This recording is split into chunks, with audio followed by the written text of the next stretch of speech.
Good morning, class. So far, we already covered chapter 1 and chapter 2, the basic programming in Python. So we'll continue with chapter 3, which is the selection control structures. Okay, selections usually will give you some options. That is what selections are. You have to select using certain conditions when it's applied in certain criteria or certain functions or features of your programming file. Okay, the objective, we will try to learn on Boolean expressions, random numbers, selection control by using if statements, if else statement, if else if and else statement, and then we use some logical operators and or not. After that, we will be check on conditional expressions.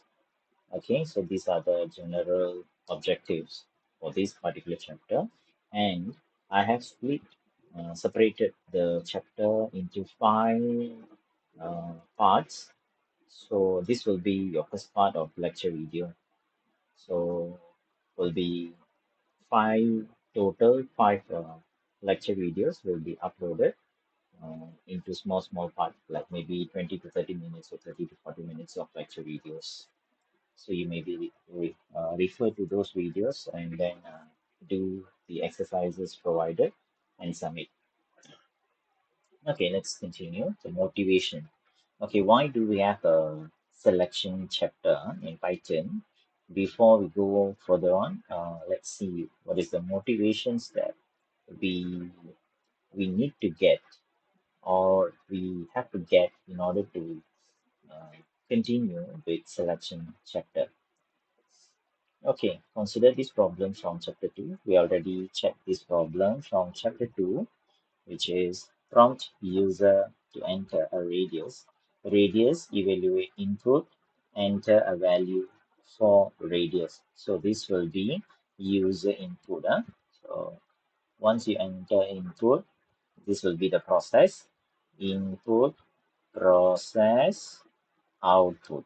Right. So this is what we learned during uh, chapter 2, elementary programming part. Okay, okay. What happens if the user inputs a negative value for radius? The program would print invalid result because if the radius is negative, you don't want the program to compute the area. So how you can deal with this kind of situation? So where we have this motivation is come from. So when you have more than one option, so that you can get some idea, or you can choose either A. If A is not valid, then go for B. Okay, so if B is not valid, then it will go for C, and so on and so forth. Okay, so this is the motivation for this particular chapter that we're going to learn on selection control structures. Python provides selection statement, okay, which allow you to choose. This is what I explained previously. Okay, for example, the selection statement could be used in this program. Generally, you can see this part, okay, the yellow color part here. Okay, so when user enter input, if the radius is less than 0, print it is an incorrect input from the user side. Else, if the input key in by the user, once you mention this condition less than 0, next condition is else, right? Else is consider this particular programming parts end, the body part end. So which means that you have two option only, either if or else. Okay, if this condition is not satisfied, then it will go for the next condition. This is what you already learned in basic. Maybe those who have learned C programming or Java programming, I'm very sure that you have come across this if else statement. It's very popular among all the programming languages. Okay, so if the first option is not valid, then we go for second selection or second option, so that the selection statement will be executed to get the output. Okay, let's see. So when the user enter value, which is -5, it gives the output incorrect input. When radius is equal to 0, the area of circle For the radius, 0 is 0.00 because they say less than 0 only. So if you just put 0 means it's still valid number. It still can produce the record or the output, which is this one. Okay. And then enter value which is positive 5.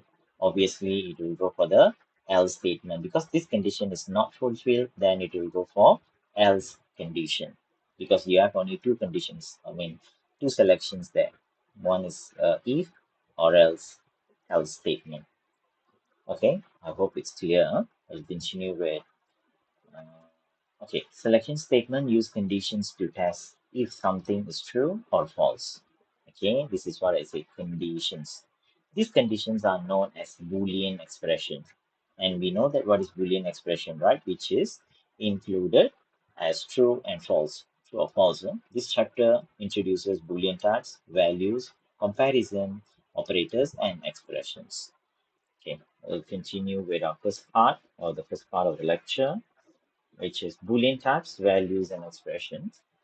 Part 1. Okay, often in a program, you need to compare two values, such as x is greater than y. Okay, x is greater than y, or if an imputed value, such as radius, is less than 0. So let's say r is less than 0. So there are 6 comparison operators, also known as relational operators, that can be used to compare two values. So the result of the comparison either can be true or false. There is no any in between values true or false. There is only one option when it's come to Boolean, true or false. No any other answer. Okay, for example, 10 is greater than 20. Is it true? Y is less than 20. So your first output is false and second output is true. Because you already give the calculation, so it's automatically give you whether it is true or false. Okay, so this is what we call as Boolean data types. So these are the 6 relational comparison operators. Okay, we have in Python or in mathematical symbols. Okay, less than, less or equal, but in maths we usually write in this way. Okay, slightly different. But in all the programming languages, mostly we will use this method. Python, C, C++, Java will be using this. Greater than, okay, and then greater or equal, then this one is equal, and this is not equal. Okay, so these are the 6 relational operators. Caution. Okay, the equal to comparison operator is two equal sign, not single equal. When you have a single equal, it means that it is considered you assign a value. Okay, you assign a value. So it's like y equal to 5, something like this. Okay, so this equal, single equal, and double equal sign is different.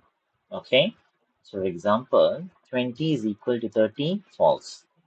It's giving you output. 15 double equal symbol, equal to 15, true.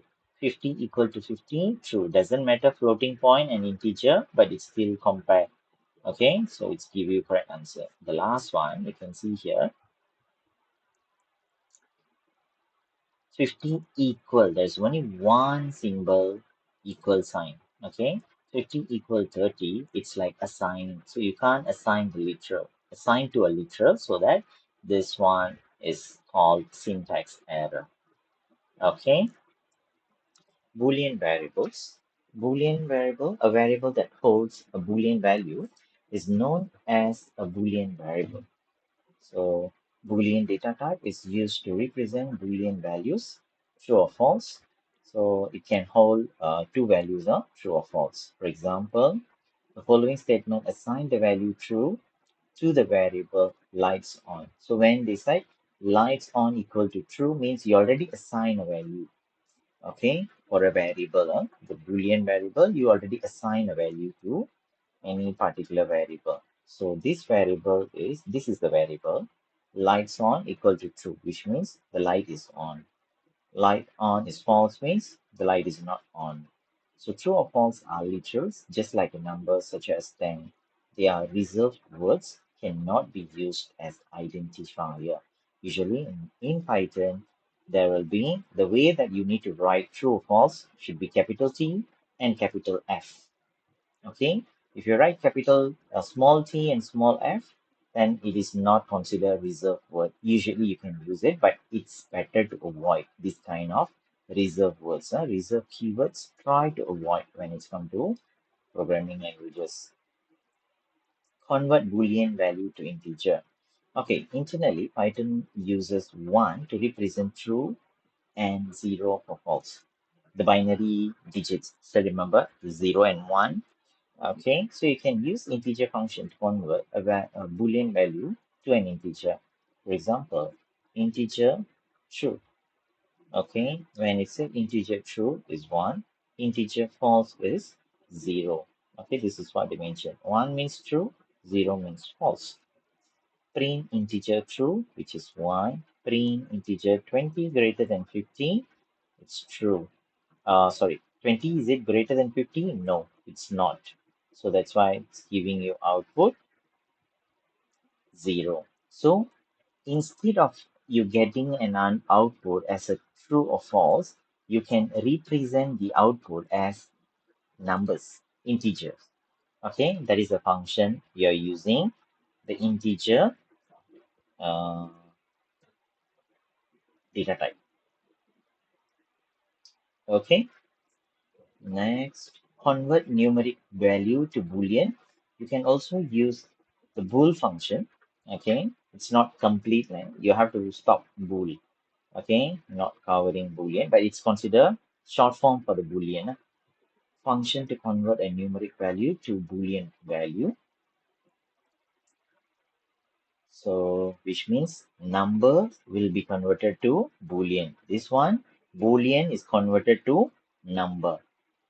Okay, Boolean to number, Boolean to integer, and then this one, numbers to Boolean. It's just a reverse. So, bool 1 means true, bool 0 is false, bool 15 is true, bool negative 20 is true, bool 10 plus 10 minus 20 is false. Why the last one is false? Because 10 plus 10 is 20, 20 minus 20 is 0, 0 is false.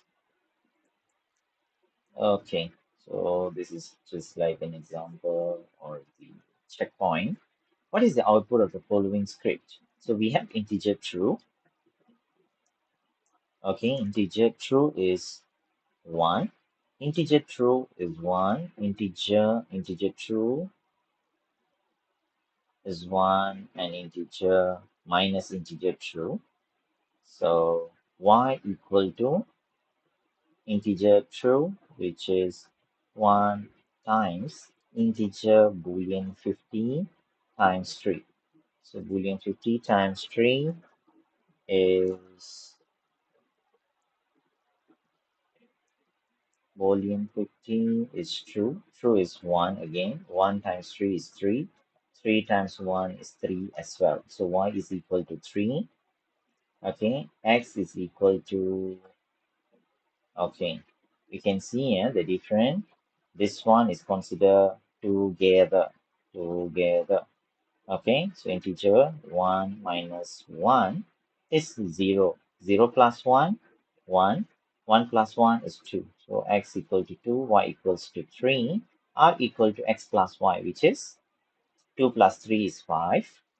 Print x, y, and r, boolean r is equal to true. So r is 5, it's true value because you can refer back this one. Boolean is 15, negative values are all are. Whatever value that above 0, it is considered true. Okay, if 0, 0 means it can be negative also. It can be negative also, is considered true. When it's come to false, then it should be exactly 0. Okay, so you can see the difference between bool r and bool r minus r.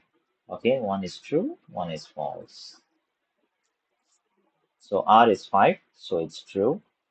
r minus r, 5 minus 5 is equal to 0, so 0 is false. Okay, next, generating random numbers. When it's come to random numbers, we know that random numbers, it can be any values, any range, or anything. Okay, let's see. To generate random number, you can use a rand integer. Okay, this is a function, built-in function, which is available in Python. Okay, in the random module. So this function returns a random integer between a and b inclusively. Inclusive means, for example, a is 1, b is 5, which means both values are included. The range between those values are included. So 1, 2, 3, 4, and 5. To obtain random integer between 0 and 9, we use rand integer 0, comma 9. So import random x equal to random dot rand integer 0, comma 9. So print x. Usually it just print out any value from 0 to 9. Okay, x will be 0 to 9. You can see here 0 until 9. 0 also included, 9 also included. So it's just select any values from x. So every time you enter print x, you'll get 2, you'll get 7, you'll get 9, you'll get 3. So even sometimes it will be repeated same record multiple times. Okay, but it's not to say that it's wrong. It's just simply generate random numbers. Max Learning Tool Program 1. Okay, write a program that helps first grader practice addition. The program should randomly generate two single digits integer and should then ask the user for the answer. So display the message stating if the answer is true or false. What is 9 plus 4? Is it 12? Enter. 9 plus 4 is equal to 12 is false because 9 plus 4 is 13.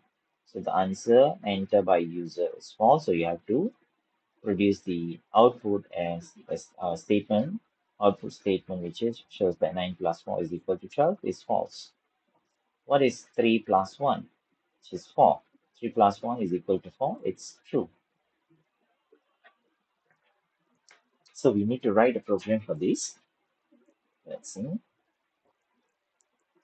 So what does it mean by single digit integer? So the value which is come from 0, an integer, sorry, 0 to 9. Okay, the import random number equal to random dot rand integer 0, comma 9. Okay, you see the question asking the program should randomly generate two single digits. Two single digit means this one is one single, this one is another single. So this is what we call as two single digits. And then they say it should be addition. Okay, that is what they try to do here. So first of all, we'll collect the first digit. For the second digits also, we'll get 10, comma 99. Okay, and third integer digits, if you want to have, you can have like 3 digits integer, 100 to 999. So this is 2 digits. So this one is single digits. This one is 3 digits here. 1, 2, 3. Okay. Design your algorithm. Generate rand integer number one and number 2. Ask the user to answer question. Example, what is 2 plus 6? Print whether the answer is true or false. Okay, let's see. Implementation part, import random. Then we have number 1 equal to from random because it's a single digit. So we have number 1, we have number 2 from the user. What is string number 1? So this number 1 will be go here and number 2 will be go here. So when you plus number 1 and number 2, you will get equal to answer. So the answer will be sent here. And number 1 plus number 2 equal to answer. So you will get output something like this. So this is a trace of the program, so you can check. First digits come out is which is 4. 4 plus 8, number 2 is 8. So the answer is 9. Okay, when you enter, which is 9, so 9 should give you false value. Okay, Boolean type, because 8 plus 4 is 12, not 9. Okay, the program uses ran integer function defined in the random modules. The import statement imports the module, which is in line number one. You can see this is line number one. We need to import the random because random is a function which is built-in function which is already available in Python. So in order to use ran integer, you have to import random. Okay, the library random from Python or the module. Line 4 to 5 generate two numbers, number 1 and number 2. Line 8 obtain answers, and then the answer is graded in line 12. Okay, Boolean expression number 1 plus number 2 is equal to answer. Okay, okay, this one is ran range. Okay, for example, in this case, you can see ran range and ran integer are same. Since ran integer is more intuitive, the book generally uses ran integer in the examples. Okay, but both are will be giving you the same record. Okay, so first one, ran integer, the value could be 1 or 2. Ran integer, ran range. The first one, ran integer, random integer, random range. Okay, only thing is in ran range, the value will be, okay, this, the n value, right, will be -1.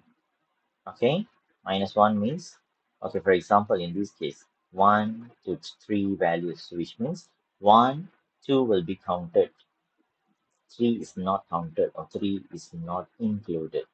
Okay, so that is the difference between ran range and the integer. In order to make sure that you want to have the same range of value between ran range and ran integer, instead of using, I mean, if you want to use 0, 9 in ran integer, so you will get the value from 0, 1, 2, 3, 4, 5, 6, 7, 8, 9. Here you can have one additional part because somehow when you write rank range function, it will include, I mean, 10 is excluded. 10 is excluded. So it means it will be count up to 9, 0 to 9. Generating float numbers or floating points. You can also use random function to generate a random float R, such that R is less than 1, R is greater or equal to 0. So when you just type in for random, parentheses, you'll get some random values, which is in float numbers, decimals. Okay, so this will be the checkpoint one. Generate a float number with n digits. Okay, before the decimal point. So we can do that by multiplying generated number with 10 power of n. For example, import random.ran, okay, times 10 power of, okay, 1, okay, so it will just give you any value from 10 power of 1. When you have a 10 power of 2 random numbers times, it will give you 99, 2 digits, okay. When you have a 3 digits, and you can see your output will be 3 digits. 2 digits means 2 digits. Single digit means single digits. So that is the difference between the power here. 1, 2, 3. Formula is very simple. Random parentheses times 10 power of n. Checkpoint number 2. Float number with n digit before the decimal point and the d digits after the decimal point. So we can do that by using round function. So we have a round off, right? We learn about maths, round off. So we can use dot random. So all this value, comma, round to two decimal places. So you can see the formula here, n and b. N is the number of digits before the decimal point. So single decimal point, two digits decimal point, four digits decimal point. You can see four. Okay. And then the d is the number of digits after the decimal point. So how many values should be present after the decimal? 2, correct? Comma 2 is correct. Comma 3, which means we have three digits. Yeah. So you can restrict, okay, how many digits that you want to print it out in the output. How you can generate a random float number that is equal to or greater than a and less than b. So a is sorry, a number is less than b or greater than or equal to a.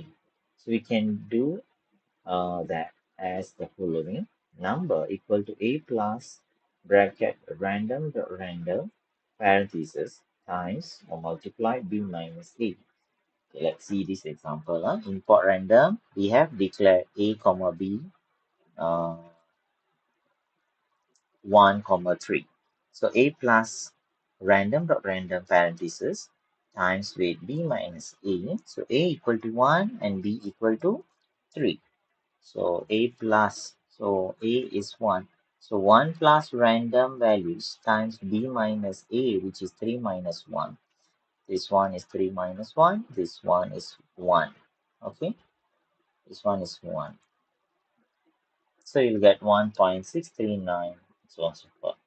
A comma b, which is 10, 20. So a equal to 10, b equal to 20. Similar case as the previous example. Okay, it's just print out two digits there. Single digits and two digits.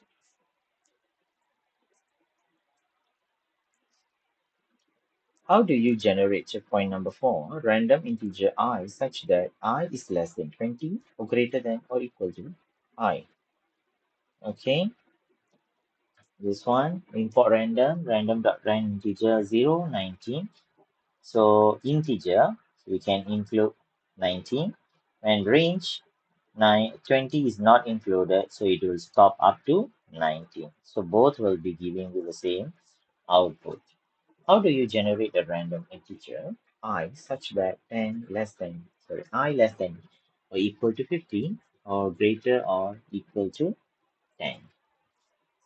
So one is rand integer 10 to 15, range is 10 to 51. So 51 is not included, it will count up to 50. Okay, so that's all for part 1 lecture video. We'll cover the balance, part 2 in the next video. Thank you, class.